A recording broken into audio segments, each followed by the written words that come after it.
Hey everyone, it's Mike Antes here, and today I'm going to walk you through what we call estimate videos that we make every single time an estimator goes to a property so that they never have to come back.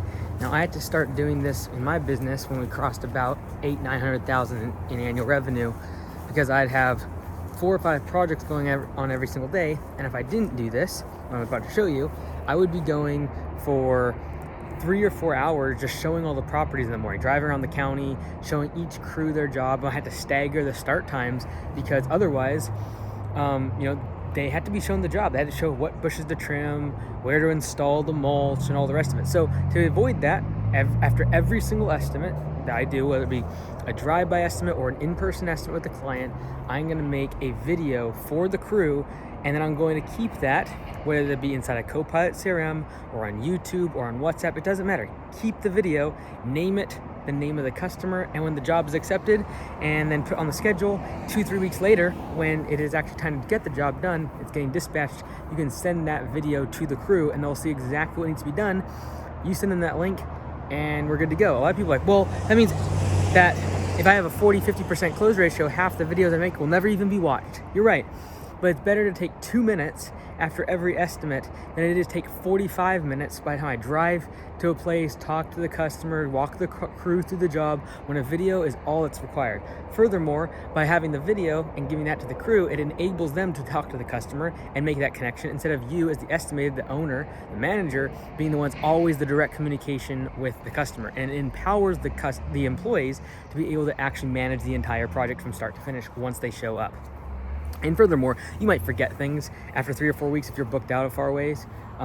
Whereas when I do these estimate videos, I just talk to the customer. I know exactly what they want. So I'm going to today walk you through exactly how I would do this specific property cleanup estimate video. All right.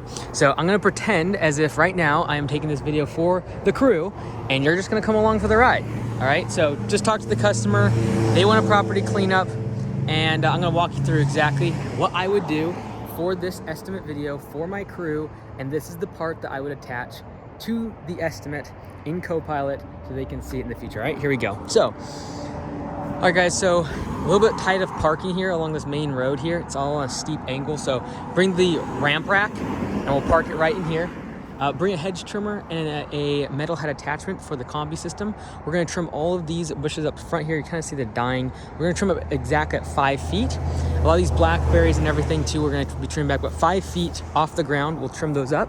All of this here will take us about 2 to 3 feet back, just everything overhanging this lawn area. These blackberries, we'll cut these all the way back as well, about 3 to 4 feet back. You can see here the walkway is being blocked. We'll cut this back 4 feet, so there's a nice walkway here. Again, a metal head attachment or a hedge trimmer will make light work of this. In the backyard, similarly, the blackberries are just kind of encroaching on the whole back lawn, so just cut it away from the gate along this fence as well. You can see they're growing over. Cut it all back to the fence. We're not going to go on the other side of the fence, just along the fence. Same thing in this back corner. All this ivy, this blackberry is growing. Looks like they used to dump clippings here.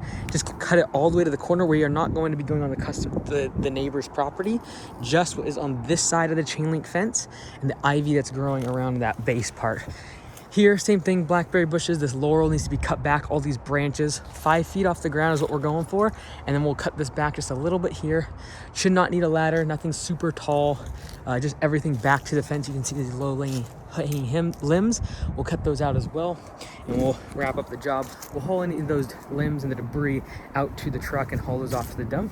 But other than that, we'll make light work of this. And that's it. Cool, so that's exactly what I'd be attaching to the job.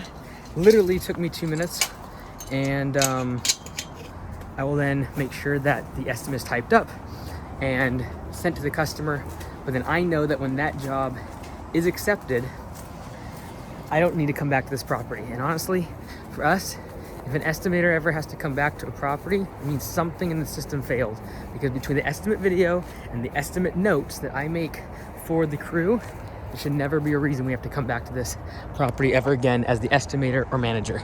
The crew should be able to be empowered to do the job from start to finish, talk to the customer, compare the job notes in the video, and make sure that everything's completed to their satisfaction.